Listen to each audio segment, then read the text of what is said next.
Here we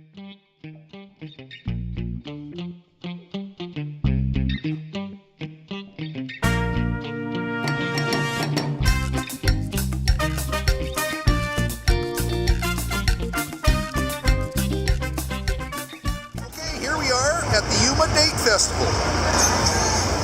This festival is on Main Street in downtown Yuma.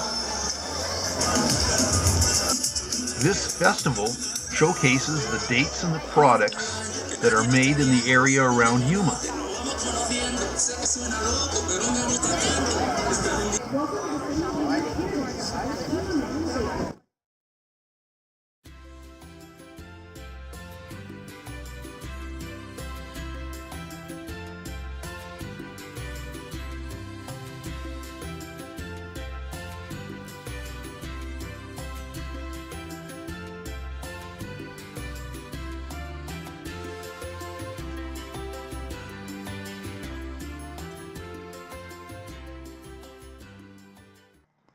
We were heading back to the truck after going to the Date Festival, and we came across this battle. I think it was a reenactment of the Civil War. It's too bad we couldn't get a little closer, but that canal was in the way and it was too far to walk around.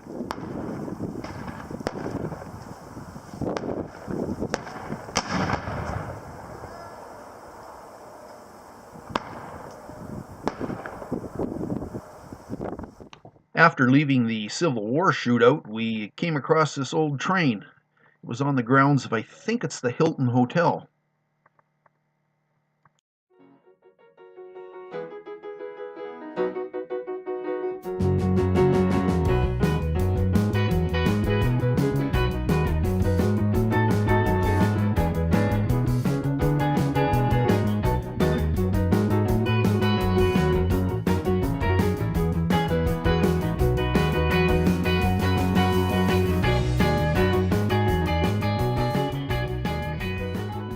Here's the Marine Corps Air Station Yuma Airshow.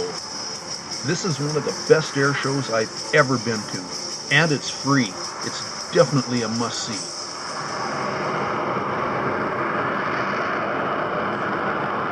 The aircraft you're looking at now is the AV-8B Harrier II. It has vertical and short takeoff and landing capabilities.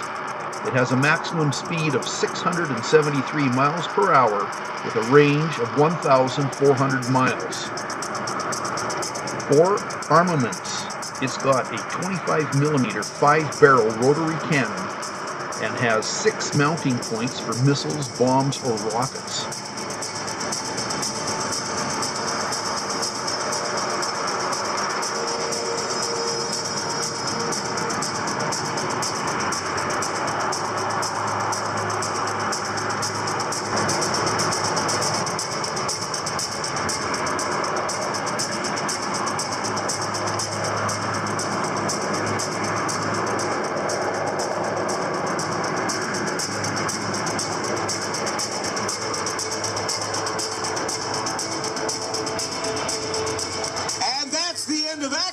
Of the AV-8B Harrier II Plus demonstration. And now here's Shockwave. It is a 4-ton Peterbilt truck powered by 3 Pratt & Whitney 36,000 horsepower jet engines.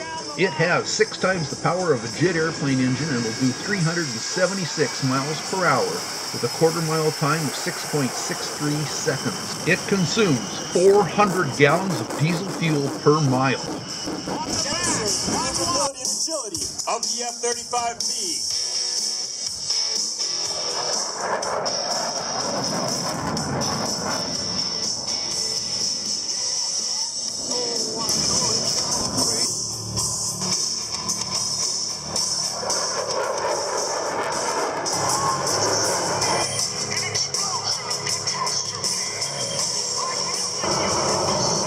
The F-35B Lightning II is a 5th-generation fighter that combines advanced stealth capabilities with fighter aircraft speed and agility.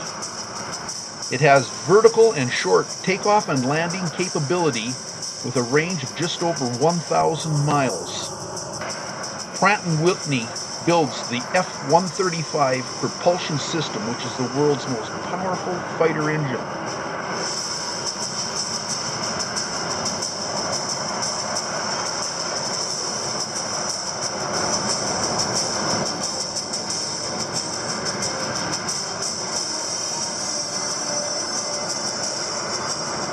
In case you're wondering what that white thing is behind the cockpit, in order to hoover, 2 doors open behind the cockpit to allow 2 fans to blow air straight down.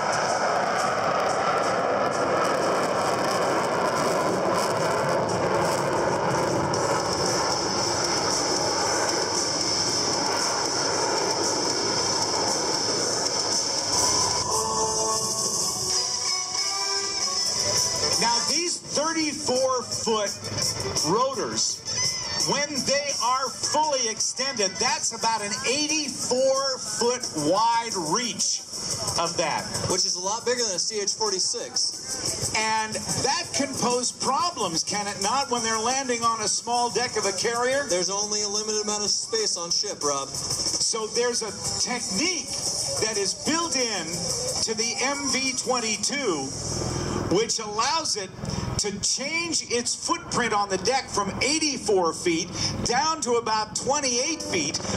When they shut the engines down, the crew chief or the pilot can flip a switch. The rotor blades, the prop rotor blades, will then rotate back out of their extended position, and the entire wing will rotate 90 degrees so that it doesn't take up so much room on the deck of the carrier.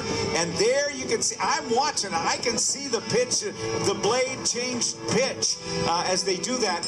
And you can also see, some coning of the prop rotors as well. And that coning is there. You can see it because it's actually supporting the entire weight of the vehicle that we see there. Very unique. It's literally a transformer. I love that.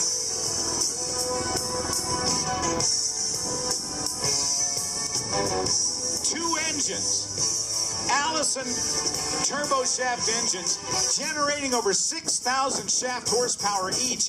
And this aircraft is so well designed that if one of the engines fails, a computer can sense it right away and change the transmission of the power from the good engine through the wing and up to the other rotor without so much as a hiccup or a loss of any sort of loss of control. It's really amazing. Absolutely right. A lot of people think that a lot of the issues that were early on in the development of this aircraft might still be an issue, but the engineers did a great job of going in there and figuring out a bunch of those issues and putting a bunch of safeguards in this aircraft to make it have the excellent dependability record that it has today. About 16 tons or 31,000 plus pounds empty, fully loaded, 55,000 pounds. That's a lot of weight carrying capability for this aircraft. And when it's coming in to deliver troops, it can do it so quickly and keep it out of, make it a much more difficult target for the enemy when it's coming in fast, goes quickly into helicopter mode, gets down on the ground, gets the troops out, and gets out of Dodge without getting hurt.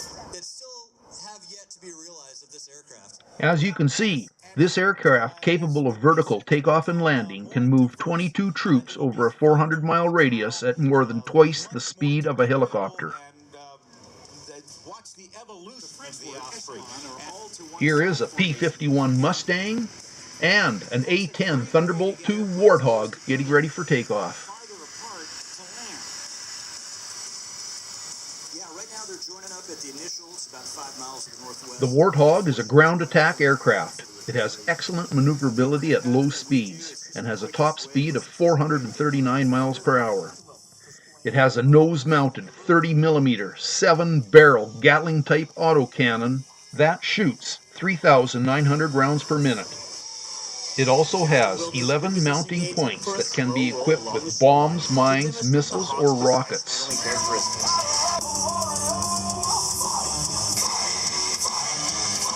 Captain Will just completed that turn in only 1,400 feet. This is less than the size of an average NASCAR racetrack. Well over twice the speed of your favorite driver. Captain Will is now repositioning for his final attack. We'll simulate dropping Mark 82 500-pound bombs. These general-purpose bombs are useful for cratering airfields and destroying buildings, adding versatility to the Hog's arsenal of weapons. Captain Will is now performing a geek-out maneuver. This continuously changing three-dimensional maneuver makes it very difficult for enemy anti-aircraft gunners to track the aircraft. Here is a flyby with the Warthog and the P-51 Mustang. This is a heritage flight that shows a present-day aircraft flying beside the P-51 Mustang that was used during World War II. Of the A-10 Thunderbolt II demonstration team, Tech Sergeant Hale Bradley. Thanks, partner. We'll be back with more of the 2019 Marine Corps Air Station Yuma Airshow after these messages. Drew has a lot of work. These Harvard planes were used as advanced trainers by the Royal Canadian Air Force from 1941 to 1952. By Yellow Thunder. In 3 minutes. And yes, we've taken you back to that fateful day, that fateful time, 7:55 a.m., December 7th of 1941. The Tora surprise Japanese attack on Pearl Harbor. At Marine Air Corps Station Iwa, PFC Melvin Thompson was on guard duty when 9 Zeros attacked the base. Thompson stepped out of his guard shack, typical Marine bravery, drew his .45 caliber handgun and began firing on the marauding Japanese Zeros. One of the Japanese pilots, Yoshio Shiga, saw Thompson firing back at him, and years later remembered Thompson's tenacity and fighting spirit, describing the lone Marine as the bravest on America. To where you saw the explosions going off, a special salute from everyone with Tora.